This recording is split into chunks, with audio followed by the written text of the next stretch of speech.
Bonjour tout le monde, j'espère que vous allez tous bien. On se retrouve aujourd'hui pour une nouvelle vidéo crash test. Pas un crash test sur un seul produit, mais un crash test sur une marque en général. Donc aujourd'hui, je vous retrouve pour tester la marque Adopt. Donc c'est parti, on va commencer le test de suite. Donc j'ai 6 produits à tester. Au niveau des prix, c'est très correct. Le plus cher était à 8,95 €, c'est un fond de teint. Et ensuite, c'est du 4,95, 5,95, 4,95, donc c'est quand même très raisonnable. Go! Premier produit que j'ai décidé de tester, c'est un fond de teint, mais cette fois-ci j'ai changé, on n'est pas du tout sur un fond de teint liquide ni quoi que ce soit, on est vraiment sur un fond de teint compact.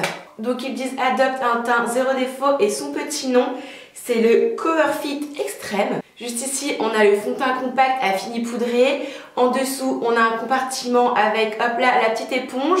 Au niveau de la teinte, je l'ai pris en beige naturel, donc c'est la teinte 01. Et au niveau du prix, il m'a coûté 8,95 €. Ça fait super longtemps que j'ai pas utilisé un fond de teint compact, alors encore moins un fond de teint poudré.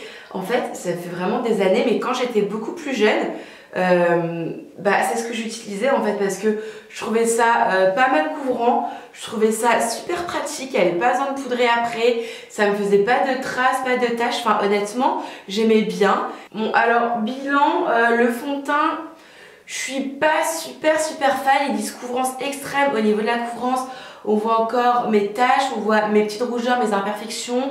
Au niveau de mon contour de l'œil, il est pas du tout camouflé. J'essaierai de vous faire un zoom.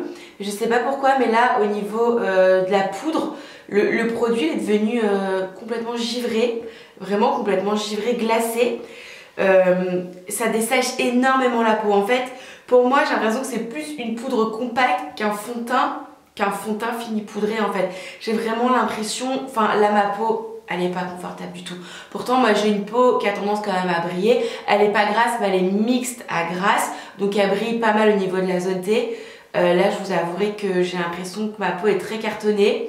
J'ai l'impression d'avoir mis que de la poudre. Pour moi ce produit là, il est pas mal pour mettre dans un sac à main en tant que poudre, pour faire des retouches dans la journée si besoin, mais pas en tant que fond de teint, du moins pas pour moi. Bon, deuxième produit, maintenant on va tester un blush, mais avant ça je voulais juste vous parler de la couleur. J'ai l'impression que le fond de teint s'oxyde.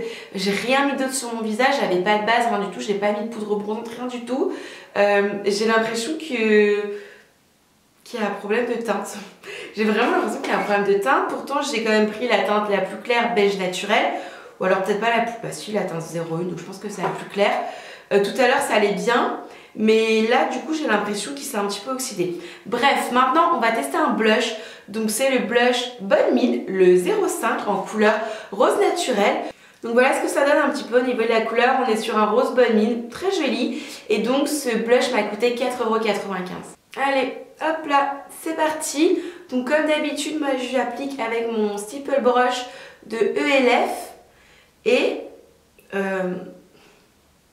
j'ai l'impression que c'est super clair. Mais qu'est-ce qui se passe? Ah, ça... Qu'est-ce qui se passe? Pourquoi c'est pas la même couleur? J'ai l'impression de mettre un blush super clair. J'ai l'impression de mettre un highlighter. Mais qu'est-ce qui se passe? Non! Bon, on va retenter de l'autre côté. Mais c'est très bizarre parce que c'est pas du tout la même couleur. Le blush posé sur ma joue, j'ai l'impression qu'il n'y a plus aucune couleur et qu'on voit juste le côté un petit peu satiné. Alors pourtant, mon pinceau était propre, vous avez vu, je veux dire, il n'y avait rien dessus, il sort du lavage. J'avais rien sur mon visage, j'avais juste la poudre Adopt, enfin le fond de teint poudre Adopt avant, ni bronzer, ni rien du tout. Alors en fait, pour le coup, le blush, j'ai l'impression qu'il prend pas du tout la couleur, que j'ai juste l'effet un petit peu satiné, très satiné, mais sans couleur. Alors en highlight, en glow, oui, en blush, pas du tout. Bon, j'ai envie de dire deuxième produit, deuxième échec. Après en soi c'est pas moche, hein, mais pour moi c'est clairement pas un blush, on est plus sur un... Je sais pas, là j'ai des joues satinées mais j'ai pas forcément de couleur, ça me donne pas meilleur mine, rien du tout. Pour l'instant je vous avouerai que je suis pas contente de mon crash test. Le niveau va peut-être être relevé par deux produits. Donc là on va passer aux sourcils. Donc dans un premier temps j'ai un crayon à sourcils. Donc là on a le goupillon et là on a le côté porte-mine. Donc en gros c'est un petit crayon précision liner. Je l'ai pris en teinte 3 Ideal Brown. Alors au niveau du prix j'ai pris deux produits sourcils. Donc soit il m'a coûté 6,50 soit 5,95. Donc premièrement, je vais venir brosser mes sourcils pour retirer petit excédent de poudre. Et ensuite, c'est parti, je viens les redessiner. Donc je commence par faire la ligne du haut. Donc il y avait des teintes plus foncées, mais après je trouvais que plus foncé, ça faisait vraiment brun. Ça faisait brun un petit peu rouge. Alors que là, par contre, la couleur, elle est pas mal. Là, c'est plus une sorte de taupe un petit peu gris. Donc ça s'appelle Ideal Brown, teinte numéro 3. On est plus sur une sorte un petit peu de taupe un peu gris. Et c'est vrai qu'au niveau de la couleur, je trouve...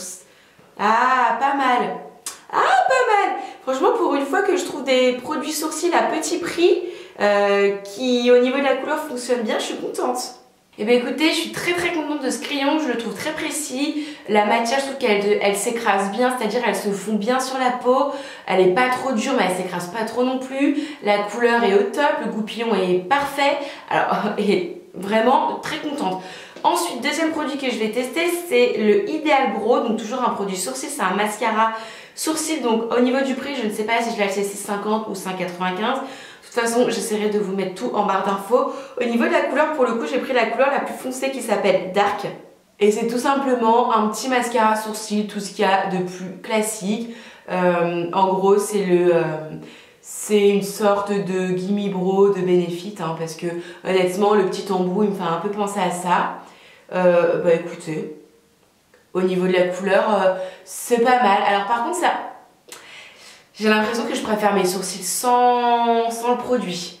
Mais bon, ça, c'est moi qui ai choisi la couleur. Dans ce cas-là, j'aurais pu prendre une couleur un peu plus claire. Mais en fait, ils disent dark, mais j'ai l'impression que ça fait des sous-tons un peu rouges. Ou alors, c'est moi qui fais une fixette dessus. Mais j'ai l'impression... Non, je pense que c'est moi qui fais une fixette. Hein. Dites-moi en commentaire ce que vous en pensez. Parce que si vous voyez comme moi, c'est que clairement, c'est produit. Ou alors il est trop foncé, ou j'ai un problème, je sais pas. Ce produit là, après voilà, il s'applique bien, il n'y a pas de souci. Le petit embout est assez précis, et puis au niveau du packaging, j'ai envie de dire, ça fait pas cheap du tout, hein. C'est très joli, c'est pas mal du tout. Maintenant c'est juste au niveau de la couleur, soit de 1 je me suis plantée de couleur, ou alors soit c'est la couleur qui va pas. Mais honnêtement, j'ai l'impression qu'il y a des sous-tons. Ensuite, prochain produit, il s'agit d'un mascara. Donc c'est le mascara Delirious. C'est un mascara qui apporte du volume. Il m'a coûté 6,95 €. Alors au niveau de la brosse, elle m'a l'air pas mal. Je ne l'ai pas ouvert depuis, mais je l'avais ouvert en magasin. C'est une brosse en poils traditionnelle avec des poils plus courts, d'autres plus longs. Il m'a l'air bien noir. Et encore une fois, par contre au niveau du packaging...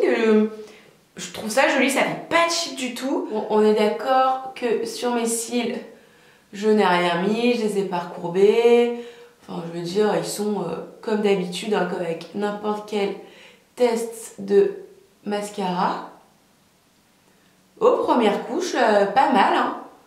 De toute façon, la première couche, avec moi, c'est jamais folichon.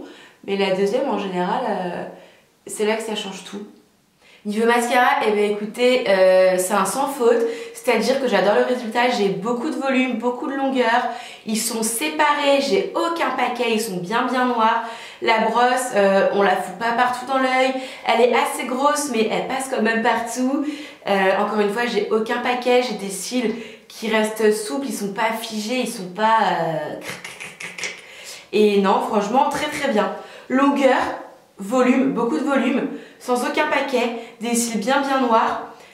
Non, vraiment rien à dire. Le mascara et le crayon sourcil, nickel. Bon, et maintenant on va pouvoir tester le tout dernier produit. Donc il s'agit d'un produit pour les lèvres. Et si vous me connaissez un petit peu, vous savez très bien que là on va pas partir sur un truc métallique ou sur un truc encre, une encre qui va tenir pendant 24 heures sur mes lèvres. Pas du tout. Moi je suis très baume teinté et compagnie. Je vous avouerai que j'en ai pas trouvé. Du coup j'ai jeté mon dévolu sur un petit gloss. Un gloss. Donc au niveau du prix, je l'ai acheté 4,95 €. Et au niveau de la teinte, qu'est-ce que j'ai pris comme teinte? J'ai pris la teinte 34 beige rosé. Donc hop, on est sur un gloss. Très joli ma foi, hein, qui pour le coup je vous avouerai va être un peu transparent. Mais moi c'est ce que j'aime. On va voir s'il n'est pas trop collant, s'il n'y a pas mes cheveux qui se foutent dedans et tout ça. Mais pour l'instant il a l'air joli. Hop, allez, c'est parti pour le gloss. Donc, go. Alors par contre, il sent super bon. Il sent très bon. Il colore quand même un peu les lèvres. Bon, j'espère que la couleur elle va pas être trop claire. Ça va pas faire des lèvres rose clair Barbie. Mais bon, après, hein, c'est un gloss par exemple par-dessus un gloss, ça peut être super sympa. Bon, je vous avouerai que je porte pas trop de rouge à lèvres. Bon, c'est très léger, ça donne une petite couleur un peu brillante aux lèvres. Bon, c'est pas le produit de l'année. Ça reste un gloss, voilà. Pour moi, c'est un gloss basique, banal, rien de plus, rien de moins. La dernière fois que j'ai dû utiliser un gloss, ça devait être, je sais pas, je devais avoir de 15 ans quoi. Donc ça fait, on va dire, 15 ans que j'ai pas utilisé de gloss. Moi, j'avais un souvenir des trucs super collants. Où par exemple, moi, je mettais ça quand j'allais au collège. Et hop là, j'attendais le bus, il y avait du vent dans mes cheveux. Et j'avais tous les cheveux collés aux lèvres. Bon. Ouais, ça colle quand même un peu, mais ça reste texture gloss. Mais c'est... Bah, voilà, hein, il y a eu 15 ans de technologie, 15 ans de progrès. Mais c'est beaucoup moins collant qu'avant. Limite, c'est agréable sur les lèvres. Bon, au niveau de la couleur, en soi, je vous avouerai que je suis pas fan. C'est pas le genre de couleur qui me plaît. Là, j'ai l'impression d'avoir mis un rouge à lèvres un petit peu... un gros labello de ski... J'ai l'impression que ça mixe entre le rouge à lèvres de Barbie et un truc de ski. Donc la couleur, je suis pas super fan. Par contre, par-dessus un rouge à lèvres ou une petite touche au centre des lèvres par-dessus, même un baume, un lip gloss par exemple de Dior ou d'une autre marque, peu importe. Ça peut être sympa. Tout seul, non, mais par-dessus un rouge à lèvres, oui, pour mettre un petit peu de volume, etc. Oui. J'espère que cette vidéo vous a plu, n'hésitez pas à mettre en commentaire si jamais vous avez déjà testé des produits de la marque Adobe, peut-être vous avez eu des tops ou des flops comme moi, parce que finalement j'ai eu 2 tops, j'ai eu 2 flops et j'ai eu 2 ok, moyen mitigé, oui, mais je vois pas trop l'intérêt. Donc voilà, n'hésitez pas à me dire tout ça en commentaire, n'hésitez pas à me dire si vous voulez que je teste d'autres marques, d'autres produits à petit prix, si vous voulez des crash tests, je sais pas, dites-moi toutes vos envies et toutes vos idées de vidéos. Et en attendant la prochaine, je vous embrasse très fort et je vous dis à très vite. Bye!